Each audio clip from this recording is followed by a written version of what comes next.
2026 ခုနှစ်မေလ29ရက်နေ့အတွက်ရရှိထားတဲ့မြန်မာပြည်တွင်းနိုင်ငံရေးစီးရေးသတင်းကောင်းတွေများအစီအစဉ်ကိုတင်ဆက်လိုက်ပါရယ်။အမျိုးသားဒီမိုကရေစီအဖွဲ့ချုပ် NLD ပါတီနိုင်ငံရေးတဲ့ကိုဝင်ရောက်လာချိန်မှာအနောက်အင်အားကြီးနိုင်ငံတွေကသူတို့စိတ်ကြိုက်ချဲလဲပုံသွင်းနိုင်မဲ့အစိုးရတရက်ပေါ်ပေါက်လာအောင်နောက်ွယ်ကနေဦးတည်ဆောင်ရွက်ခဲ့ကြတာကြောင့်အနာဂတ်မှာအဲ့ဒီလိုဖြစ်ရမှုထပ်မံမပေါ်ပေါက်အောင်ဆက်လက်ဆောင်ရွက်သွားမယ်လို့အာဏာသိမ်းစစ်ကောင်ဆောင်အကြမ်းဖက်မင်းအောင်လှိုင်ကကြေညာပြောဆိုထားပါတယ်။မွန်ပြည်နယ်ရေးမြို့နယ်အခြေဆိုင်ရေးဘလူစခန်းကိုစစ်ကော်မရှင်ကလေကြောင်းနဲ့ဘုံကျဲတိုက်ခိုက်ခဲ့လို့တော်လှန်ရေးတပ်ဖွဲ့10ဦးခန့်ကြာဆုံးပြီးစခန်းတစ်ခုလုံးပျက်စီးခဲ့တယ်လို့ဒေတာရင်းစီရေးသတင်းရင်းမြစ်ကသိရပါဗျ။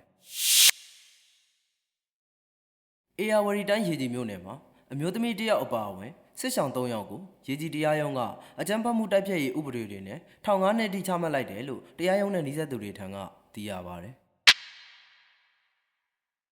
ချင်းပြည်နယ်ကံပက်လက်မြို့နယ်မှာတိုက်ပွဲတွေဖြစ်ပွားနေပြီးစစ်တပ်ကအထိနာလို့လေကြောင်းကနေဇက်တိုက်ဘုံကျဲတိုက်ခိုက်ကတိုက်ပွဲဖြစ်ပွားခြင်းမရှိတဲ့မတူမျိုးကိုပါစစ်တပ်ကဘုံကျဲတိုက်ခိုက်ခဲ့တယ်လို့ချင်းတော်လိုင်းသတင်းရင်းမြစ်ထံကသိရပါဗျ။